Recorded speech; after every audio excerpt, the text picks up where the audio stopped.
उम्मीद है आप लोग बहुत अच्छे होंगे। तो आइए आज मैं एक लेकर के आया हूँ मैथ का इंपॉर्टेंट प्रश्न जो आपका बोर्ड परीक्षा में 2 बार पूछा हुआ है। एक बार 2017 को पूछा था बच्चों और एक बार 2021 यानी कि पिछला बार पूछा हुआ ये प्रश्न है यूक्लिड विभाजन एल्गोरिथ्म का प्रयोग करके 867 और 255 का महत्तम समापवर्तक ज्ञात कीजिए, यानी कि एचसीएफ ज्ञात करने बोल रहा है बच्चों। ठीक है, एचसीएफ। अब यहाँ पर ध्यान देने योग्य बात यह है कि यहाँ पर जो प्रश्न कह रहा है एल्गोरिथ्म, दो चीज होता है, एक होता है बच्चों परमेय और एक होता है एल्गोरिथ्म। परमेय क्या कहता है, यानी कि ये किसी के द्वारा दिया जाता है। जैसे यूक्लिड साहब ने कहा था, परमेय दिया था कि यदि दो संख्या ए और बी दोनों धनात्मक हो, कैसा हो, पॉजिटिव हो, धनात्मक पूर्णांक हो, तो हम यहाँ पर अगर दोनों में से एक संख्या बड़ी हो, जैसे ए बी से बड़ा होगा अगर, तो यहाँ पर मुख्य रूप से ए को जो है हम लोग बी क्यू प्लस आर के रूप में लिख सकते हैं, दर्शा सकते हैं। यही कहा था यूक्लिड साहब ने। अब यहाँ पर जो ये आर है, इस आर का जो मान होगा वो 0 के बराबर या 0 से बड़ा होगा या फिर बी से जो होगा छोटा होगा। बस यही बात कहा था उन्होंने, किसने, यूक्लिड साहब ने। तो इसको बोलते हैं परमेय।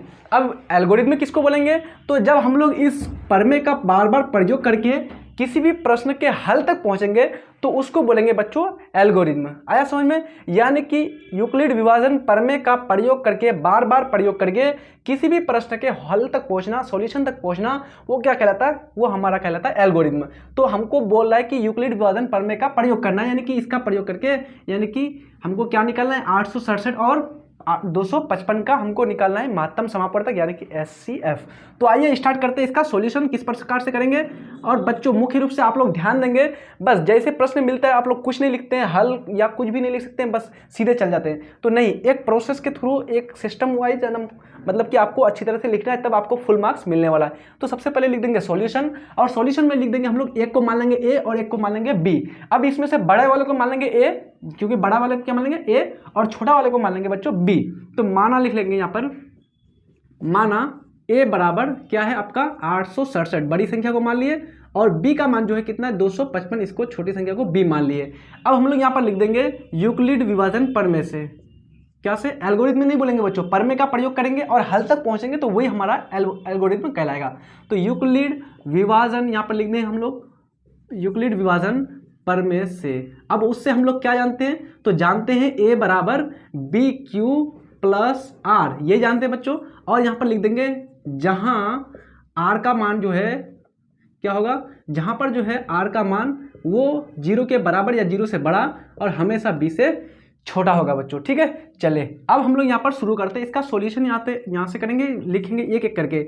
चरण संख्या 1, यानी कि इसको हम लोग कई चरणों में इसका सॉल्यूशन करेंगे। जहां पर हमारा आर का मान 0 आ जाएगा वहीं पर हमारा सॉल्यूशन, वहां हमारा हल रुक जाएगा, और वहां पर जो आने वाला जो आर का मान है वो बी का मान, वो हमारा क्या हो जाएगा, एचसीएफ हो जाएगा। आप लोग देखेंगे एक एक करके स्टेप वाइज, तो सारा चीज आप लोगों को समझ में आ जाएगा। तो चरण संख्या 1 में हम लोग क्या करेंगे बच्चों, फॉर्मूला लगा देंगे ए बराबर बी क्यू प्लस आर। तो ए का मान कितना है, तो ए का मान 867 है, लगा देंगे 867 बराबर बी क्यू प्लस आर। तो बी का मान कितना है 255, तो 255 रख देंगे। क्यू का मान मालूम नहीं है तो क्यू का मान को हम लोग छोड़ देंगे, प्लस आर, आर का भी मान हम लोग को मालूम नहीं है। अब यहाँ पर ध्यान देने योग्य बात यह है बच्चों कि इस 255 और यहाँ पर दिया हुआ है 867, इस 867 भाग देना है कितने से, 255 से भाग दीजिए तो कितना बार चलेगा, तो 2 तिया 6, 2 चौका 8। अगर 4 बार चलाएंगे तो बच्चों ज़्यादा हो जाएगा, इसलिए यहाँ पर चलाएंगे हम लोग 3 बार। तो यहाँ पर हो जाएगा क्यू का मान 3। अब इसको 3 बार चला के देखेंगे तो हो जाएगा कितना, इसका वैल्यू हो जाएगा 255 त्या कितना हो जाता है बच्चों, तो 3 5 6 15, यानी कि आपका हो जाएगा 665।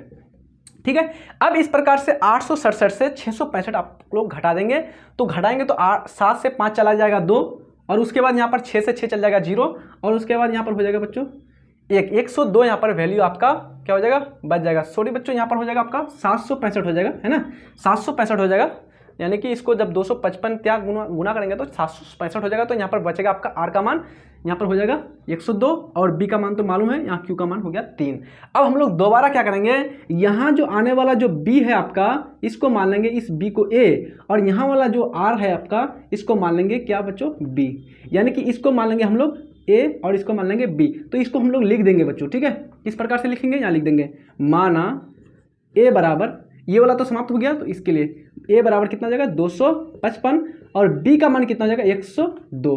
ठीक है, स्टेप वाइज लिखेंगे बच्चों तो आप लोग को जिस प्रकार से टॉपर्स को नंबर मिलते हैं उसी प्रकार से आप लोग को नंबर मिलने वाला है। ठीक है, एक भी मार्क्स नहीं कटेगा और मैथ में तो मार्क्स कटता ही नहीं है। अब दूसरा चरण लिख देंगे यहाँ पर, जैसे यहाँ पर एक बार मान लिए थे और एक चरण हुआ, उसी प्रकार से एक बार दूसरा बार मान लिए और इसका चरण संख्या कितना हो जाएगा 2, इस प्रकार से लिख देंगे। अब a बराबर बी क्यू प्लस आर, फिर फॉर्मूला लगा देंगे। तो a का मान कितना है 255, तो 255 रख देंगे। b का मान कितना है बच्चों 102, q का मान मालूम नहीं है, q का मान मालूम नहीं है, r का भी मान मालूम नहीं है बच्चों, तो इस प्रकार से आप लोग लिख देंगे। अब यहाँ पर फिर करेंगे कि 102 और यहाँ पर है 255, तो 255 को भाग देंगे कितने से 102 से, तो कितना हो जाएगा 100 दूना 200 और 2 दूना 4, तो 204, 100 से यानी कि कितना बार चलेगा आपका 2 बार चलेगा। जब बच्चों 255 में से 204 घटा देंगे तो कितना बचेगा आपका 51 बच जाएगा, तो यहाँ पर हो जाएगा ये शेषफल 51। अब हम लोग अगले चरण में जो है मुख्य रूप से 1 सेकंड बच्चों, इसको क्या मान लेंगे बच्चों 102 को इसको मान लेंगे a और इसको मान लेंगे b, है ना, इस प्रकार से। तो यहाँ पर फिर लिख देंगे माना a बराबर 102, b बराबर 51। ठीक है, अब इस प्रकार से फिर चरण संख्या 3 लिख देंगे। जब तक हमारा r का मान 0 नहीं आएगा चरण संख्या लिखते जाएंगे बच्चों, 1 2 3 4 5 6 कितनों चरण तक चलता रहेगा आपका। तो यहाँ पर चरण संख्या 3 में ले लेंगे हम लोग, a बराबर बी क्यू प्लस आर, फिर फॉर्मूला लगा देंगे। तो a का मान कितना है 102 बराबर b का मान कितना है 51, q का मान नहीं मालूम, r का मान नहीं मालूम। अब इस प्रकार से हम लोग यहाँ से देखेंगे बच्चों 102 को भाग देंगे किससे 51 से, 51 को 102 को 51 से भाग दीजिएगा तो 100% 2 आएगा, 51 दूना 102, तो 2 आ गया। जब 102 पूरा पूरी कैंसिल हो गया बच्चों तो 0 क्या हो जाएगा, r का मान कितना हो जाएगा आपका 0 आ गया। तो यहाँ की हमारा r का मान 0 आ गया, इसलिए हमारा क्या हो जाएगा सॉल्यूशन यहीं पर रुक जाएगा और हमारा यहाँ पर आंसर हो जाएगा। तो लिख देंगे चूंकि r बराबर कितना आ गया 0 आ गया, यहाँ पर लिख देंगे चूंकि r बराबर 0 इसलिए HCF क्या निकालना था आपको, महत्तम समापवर्तक HCF किसका बच्चों 867 और कितना 255 का, तो कितना हो जाएगा इसका वैल्यू 51 हो जाएगा बच्चों। 51 कैसे होगा, यहाँ पर जो आपका वैल्यू है ये वाला इसी को लिखेंगे, आपका इसका हो जाएगा HCF यानी कि महत्तम समापवर्तक। आया समझ में। तो हम लोग किस प्रकार से लिखेंगे, चरण वाइज लिखेंगे बच्चों, 1 चरण 2 चरण 3 चरण। तो ये हमारा जो प्रश्न है आपका 3 चरण में समाप्त हो गया। तो कोई ऐसा प्रश्न होगा जो 6 से 7 तक भी चल सकता है और कोई भी ऐसा प्रश्न होगा 1 से 2 चरण में ही समाप्त हो जाएगा। ठीक है, इस प्रकार से। तो आप लोग कमेंट बॉक्स में बच्चों 4052 और 12576 का इसी एल्गोरिथम यानी कि यूक्लिड विभाजक एल्गोरिथम का प्रयोग करके इसका HCF प्लीज़ कमेंट बॉक्स में जरूर लिखिएगा। ठीक है, बहुत ही इंपॉर्टेंट प्रश्न है, ये भी आपका ऑलरेडी आया हुआ है। तो मिलते हैं नेक्स्ट वीडियो में, तब तक के लिए जय हिंद, धन्यवाद।